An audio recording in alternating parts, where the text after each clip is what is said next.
نن د ځمکې په سر چې څومره اسلامي ممالک دي چا دا ونه وی او نه واورېده او نه اخبار کې او نه په ریډیو باندې چې فلانی ملک فلانی کافر ملک ته د اسلام دعوت ورکړي. دا اوس موږ د پاره څومره د رسوایۍ خبره وه چې نن یو عرب مسلمانان دی په ځمکه باندې یو عرب نن یو عرب مسلمانان د کعبه د تحفظ د پاره امداد چې دی هغه د امریکې نه غواړي. امریکې ته وایي چې ته راشه او ته د دې پاکې خاورې حفاظت وکړه. نن دا د امت مسلمه د پاره ډېره لویه د شرم خبره نه ده. دینه زیات رسوایی به د یو اسلامي دنیا د پاره بله څه کېدی شي. بیا تاسو دې ته وګورئ چې نن یو سړي ته تمام کافر ملکونه یو دي، ځکه چې دنیا کې حکومتونه خود کافرو ملکونو زیات دي. نو تمام کافر ملکونه دا ټول یو دي او بیا شپږته که برای نام مسلمان ملکونه دي هغیم د حمایت اعلان د امریکې وکړ.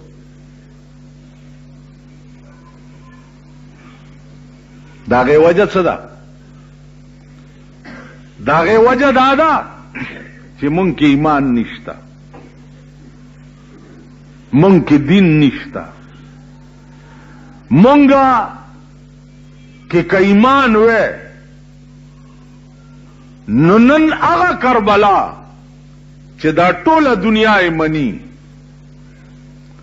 هغه امام حسین چې دا ټوله دنیا مسلمانان یې مني، د دې کربلا په خاوره 72 کسان د امام حسین او زرګونه فوج د یزیدو.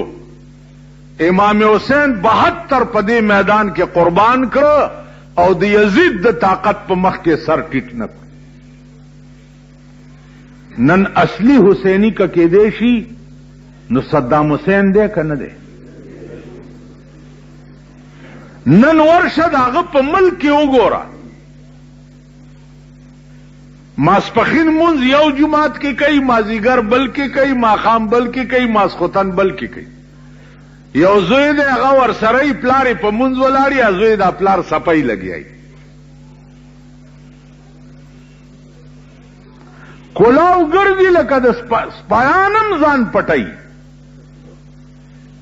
نو نن ماتا اصلي حسینی ایمانی درته وایم چې هغه صدام حسین ښکاري چې په دغه ځمکه امام حسین د یزید په مخ کې سر ټیټ کړی نو او نن په هغه ځمکه صدام حسین د امریکې په مخ کې سر نه ټیټي. نن زما ملک روان دی امن مشن باندې. نو امن مشن باندې هغه ملکونو ته تزې لګیا ہے چې کوم ملکونه آلریډي د امریکې مرګري دي، هغه ملک تزې چې هغې فلحال د امریکې مرګري دي. مونږ بانه څه ده؟ مونږ بانه دا ده چې جی مونږ باندې پلانې تکلیف راغلی نو مونږ سره عراق امداد نه دی کړی. نو د دې خدا معنا شو چې خبره د اسلام نه ده، خبره د ذاتیاتو ده او د بدل ده کنه. ٹھیک شي جی، خبره خو د مسلمانای نه شوه. بای مونږ باندې پلانی ځای کې تکلیف راغلی او مونږ سره عراق امداد نه دی کړی، پلانی ځای کې تکلیف راغلی او مونږ سره عراق امداد نه دی کړی، پلانی ځای کې روټای نه وه مونږ له عراق روټای نه ده راکړې. د دې دا معنا چې اوس په ده تکلیف راغلی دی نو مونږ امداد نه کوو، نو ته تې بدله لې. دا زمونږ صدر هم دا خبرې کوي او زمونږ دا ریګمال کړي وزیر اعظم داوم دا خبرې کوي. تاسو خیال راغی ته په امن میشن چې روان وې نو تا فوجونه سره لېږل هلته، اوس قوم له په سترګو کې خاورې اچولو دپاره دا ډېر بېغیرت قوم، ډېر ذلیل قوم، ډېر بے حیا قوم، قوم له په سترګو کې خاورې اچولو دپاره وایي چې ما د مکې او مدینې حفاظت له خپل فوج لېږلی. صدام حسین وایي چې په مکه او په مدینه باندې که زما ګولی په هوا تېره شوم نو زه به ځان شوټ کوم، خو هغه ځای به نه پرېږدم چې کوم ځای تا انګریز کېنولی دی، هغه ځای به نه پرېږدم. نو نن راته چا وایي چې هلته علماو فتوا ورکړه د صدام حسین خلاف د جهاد کولو، که نه جي؟ نو ما ورته وایي چې درباري ملیان خو هر ځای کېږي. بله ورځ یو درباري ملا په ډیرو کې فتوا ورکړې وه د وزیر اعظم د پالیسي په حق کې، په ډیرو کې ورشئ واورئ چې ډیرو کې سال داغه شوی. نو دا درباریان خو هر چېرته وي. په امام حسین د قتل فتوا مونږ غوندې خلکو ورکړې وه، یزید سره هم ملیانو، یزید سره هغوی ورته وایي چې دا باغي دی او واجب القتل دی او ویې وجنه. نو درباریان خو هر ځای کېږي. بیا مونږ هغه مزاج نه یو چې سړی مړ شي او په قبر کې کېږدي 14 سنې راته پته وي چې د ده نه لوی ارامي بل چېرته نه و. 14 سنې راته پته وي. مونږ د هغه په قبر باندې الحمد او قل هو وایو که نه، تبارک الذي پې وایو که نه، بیا د زیارت په ورځ ورپسې ختم کوو که نه کوو، 3 سپارې ورپسې بخو که نه بخو. نو دا خو هر چېرته یي، نو هر ځای کې. تاسو خیال راغی پرون راته چا وایي د لاهور شاهي مسجد خطیب داسې ویلي او داسې، مال هغه به داسې او داسې ولې نه وایي؟ د جماعت امام دی، حکومت والا 20 ګریډ ورکړی دی، 20 ګریډ. په 20 ګریډ کې د لاهور د شاهي مسجد امام د 20 ګریډ افسر دی. نو هغه به د دې ډولکی نه غږوي، نو د چا به غږوي؟ نو عزیزانو عرض مې داو چې د صدام حسین انشاءالله خدای مل دی. تر اوسه پورې پرونه خبره درته کوم چې چا ټول عراق لیدلی دی او ترې راغلی دی. پرونه چې صدام حسین ټول ژوند کې 1 ګنټه فضول نه ده تېره کړې. په لکونو بورۍ د شګو ډکې هغه د صدام حسین په ایرپورټ پرتی دي او د هغه بورو لاندې د ده د هوایي جهازونو اډه ده. د ده تر اوسه یو جهاز نه دی پرېوتی او نه ضایع شوی دی. دا کوم ملک چې ووایي دا د امریکې ټټوان دي. تر اوسه د امریکې 300 نه زیات وغورځول. لوی خبر دا دی چې هوایي د بحري بیړۍ هم ورته والې ده. په هغه بورو چې د امریکې میزایل راوغورځېږي نو خلاص نشي، چې خلاص نشي دوی یې راوچت کړي او فټي کړي او بیا یې په دوی ورلړه کړي. دا ستاسو عقل مني؟ نن 9مه ورځ ده 12,000 حملې د هوایي جهازونو په عراق باندې وشوې. 12,000 حملې او هر حمله د 400 جهازونو به وه. اوس پکار داو چې بغداد زما د دې تلی غوندې میدان وی که نه، پکار داو که نو. او صدام حسین وایي چې زما لا غوږ هم نه دی راپېدلی، ما هغه طاقت خو لا پاتې دی.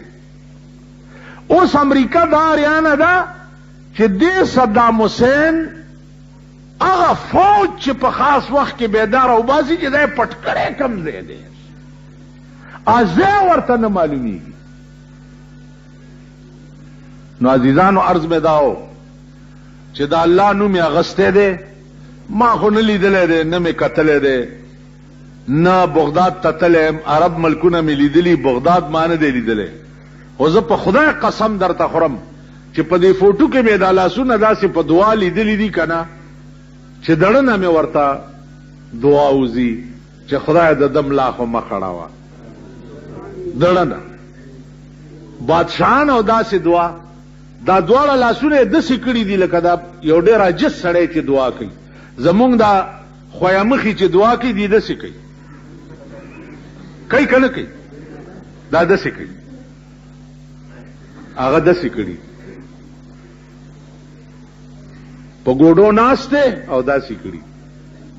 هغه لاسونه د عاجزو خلکو د دعا غوندې کړي. نو دې لاس کې به خدای ورته ډېر خیر اچوي انشاءالله. دا زمونږ ایمان دی او دا زمونږ دین دی. بیت الله شریف زمونږ ایمان دی او زمونږ مذهب دی. مدینه منوره زمونږ ایمان دی او زمونږ مذهب دی. انشاءالله هغې ته به تعرض نه کیږي او نه به هغې ته خدای نوبت راولي. درې خبرې دي. امن میشن باندې ته چې کوم ملکونو ته تلې ماما مونږ خطا کوه ما. درې خبرې واضح. صدام حسین اوس هم وایي چې کویت نه زه په دې ټکي فوج وباسم،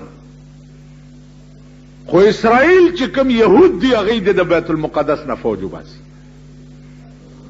زما قبله اول چې د کوم ځای نه رسول الله صلی الله علیه وسلم خدای ته تللی و هغه د یهودو په قبضه کې دی. ته د هغې نه فوج وباسه. امریکا دې د سعودي نه فوج وباسي، زه د کویت نه فوج وباسم، قبضه پې نه کوم. خلاصه خبره ده. نو امن میشن دې ته وایي. زمونږ دا بزرګان چې دي د دې خبرې تاسو اورئ. مونږه ما ورته خط لیکلی و صدام حسین ته چې ته فورا د کویت نه دغه وباسه، فوجونه وباسه. مخکې ورپسې دې څه لیکلي وو؟ ورپسې څه نه، کور دې وران شه، خو ورپسې خو به وایه که نن د عربو بچی کباب په اسرائیلو چا کړه؟ امریکې نه دي کړي. د فلسطین مسلمانان کباب چا کړه؟ اسرائیلو نه دي کړي. اوس بل د آرام توپ چال ته وګورئ د امریکې بل. په اسرائیلو خدای لګیا دی میزایل یې ورغورځوي که نه. اوس هغې اسرائیلو ته جوله غواړئ چې تاسو حمله ونه کوئ. که تاسو حمله وکړه دا مسلمان ملکونه به زما د مرګرتیا نه کټ شي. دا بل د آرام توپ چال وګوره. نو عزیزانو هغه لوبه د شیطانت نه ده پاتې چې زمونږ په دې ملک کې امریکا کوي نه، او مونږ یو انتهایی امریکا نواز. مونږ د امریکې امدادونو وړاندې کړي یو او د امریکې امدادونو تباه کړي یو، او نن پاک سرزمین باندې د امریکې بربنډې جنکۍ د مسلمان قوم د بې اتفاقۍ د لاسه ګرځي. د کویت مسله د مسلمان مسله وه. د مسلمان مسله د مسلمان ملکونو فرض و چې هغې حل کړی وی. په دې کې د امریکې څه کار دی چې امریکا پکې راتله.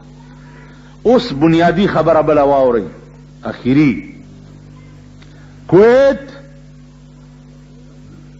معاهده شوې وه